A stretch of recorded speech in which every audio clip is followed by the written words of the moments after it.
നമസ്കാരം, ഞാൻ ആംബ്രോസ് തുതിയൂരാണ്. ഞാനിപ്പോൾ നിൽക്കുന്നത് തൃക്കാക്കര മുനിസിപ്പാലിറ്റിയിൽ 19-ാം വാർഡിലാണ്. മുനിസിപ്പൽ ചെയർപേഴ്സൻ്റെ വാർഡിലാണ് ഞാൻ നിൽക്കുന്നത്.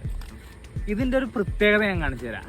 ഈ റോഡ്, എൻ്റെ പിന്നിൽ കാണുന്ന ഈ റോഡ് നിങ്ങൾക്ക് കാണാൻ പറ്റും. വളരെയധികം നല്ല രീതിയിൽ, അതായത് സ്കൂളുകളിലോട്ടും അതുകൂടാതെ തന്നെ ഓഫീസിലോട്ടും ഒക്കെ പോകാൻ പറ്റിയ ഒരു റോഡാണ് ഈ റോഡ്. അതായത് കുളത്തിലൂടെ യാത്ര ചെയ്യണമെന്ന് പറയുന്ന ഒരു റോഡാണ് ഈ കാണുന്നത്.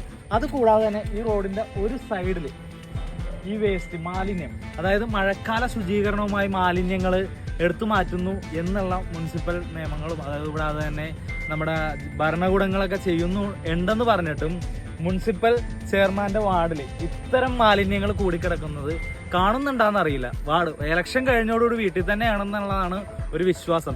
ആ ഇന്നോവ ഈ വഴി വരെയാണെന്നുണ്ടെങ്കിൽ ഈ മാലിന്യങ്ങളൊക്കെ ഒന്ന് കാണും. ഈ വഴികളിലൂടെ പോകാനായിട്ട് ശ്രമിക്കുക. അതാണ് എനിക്ക് പ്രത്യേകം പറയാനുള്ളത്. ഈ മാലിന്യങ്ങളും അതുകൂടാതെ തന്നെ ഈ ജലാശയത്തിൻ്റെ സൈഡിലാണ് ഈ മാലിന്യം, അതായത് സെസ്സി എന്നുള്ള വെള്ളം ഒഴുകിപ്പോകുന്ന ഒരു തോടാണ് ഈ കാണുന്നത്. അതിനോട് ചേർന്ന് തന്നെയാണ് പാമ്പേഴ്സും മറ്റ് വേസ്റ്റുകളും എല്ലാം ഇവിടെ കുടിക്കുന്നത്. നിങ്ങൾക്ക് കാണാൻ പറ്റും.